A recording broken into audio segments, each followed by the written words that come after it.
Мен Байсеркеева Ғалиябаным Сатыбалдықызы, Алматы облысы Ұйғыр ауданы Тасқарасу орта мектебі қазақ тілі мен әдебиет пәні мұғалімі. Қазақ тілі мен әдебиеті 5-ші сынып, 8-ші бөлім. Менің тәуелсіз Қазақстаным. Қалқаман Сарин, тәуелсіздік өлеңі. Сабақтың тақырыбы Алтын қалам әдеби сыйлығының жеңімпазы.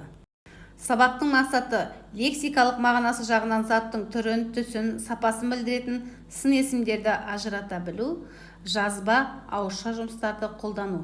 Балалар, бейнебаянды тамашалай отырып, бүгінгі сабағымыздың тақырыбын болжайық. Қара суық, қараша, қала күзі, екі тағдыр көрдім мен, нала жүзі, екі жетім, жоқ үйі, жоқ азығы туа салып, тауқымет тартатындай не жазығы бар еді, не жазығы.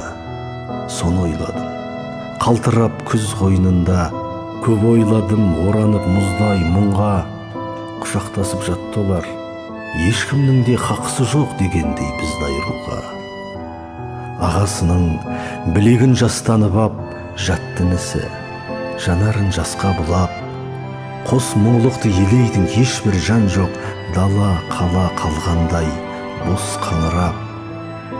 Тарықса да таба алмай түнер орын, тағдырының күрделі күрес жолын жазғырмайды ешқашан.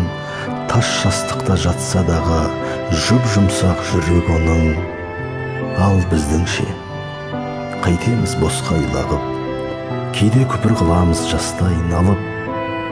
Құш жастықты құшақтап жатсақ дағы, жүрегіміз барады-ау тасқа айналып. Балалар, бүгінгі жаңа сөздермен танысамыз. Сөздерді оқу, қайталау, сөз тіркестерін құрастыру. Жыр мүшайра, конкурс песен. Жүлдегер, призер. Жеңімпаз, победитель. Одақ мүшесі, член союза. Жыр жинақ, сборник стихов. Айтылым. Бірінші тапсырма. Сұрақтарға жауап бер. Қазіргі жас ақындар туралы білесің бе? Олардың тәуелсіз Қазақстанға арналған қандай шығармаларын білесің? Сен өлең жазасың ба? Сенің өлең жазатын достарың бар ма? Сен байқауларға қатыстың ба? Қандай жүлделерің бар? Жазылым. Екінші тапсырма. Суретті пайдаланып мәтін құра. Сенің ойыңша олар қандай байқауға қатысады? Балалар, суретке қараймыз. Мәтінді құрастыру үшін мына үлгіні мұқият тыңдаймыз. Дарынды Алихан мен Дастан. Алихан мен Дастан өте талантты балалар. Олар әртүрлі үйірмелерге қатысады. Алихан би үйірмесіне қатысып, бас жүлдені жеңіп алды. Дастан домбыра үйірмесіне қатысып, жеңімпаз атанды. Екеуі бірге сурет және шахмат үйірмесіне барады. Олар өте тату достар. Үшінші тапсырма. Мәтінді тыңда, түсініп оқы, тақырып қой.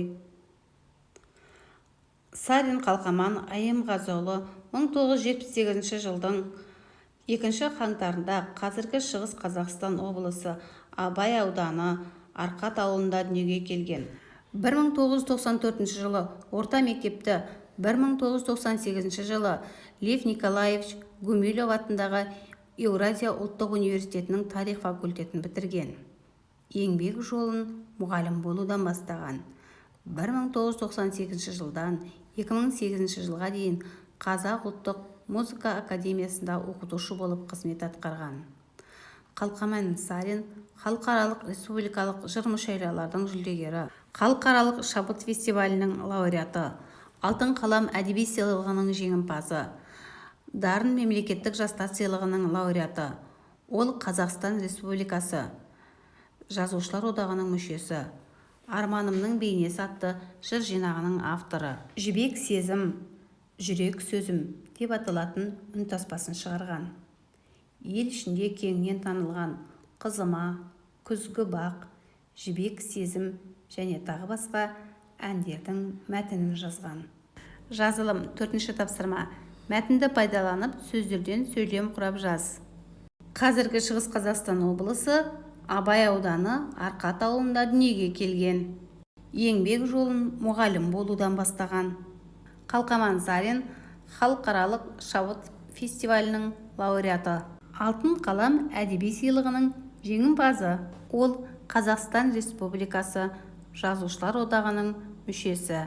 Арманымның бейнесі атты жыр жинағының авторы. Ел ішінде кеңінен танылған Қызыма, Күзгі бақ, Жібек сезім және тағы басқа әндердің мәтінін жазған. Жібек сезім, жүрек сөзім деп аталатын үнтаспасын шығарған.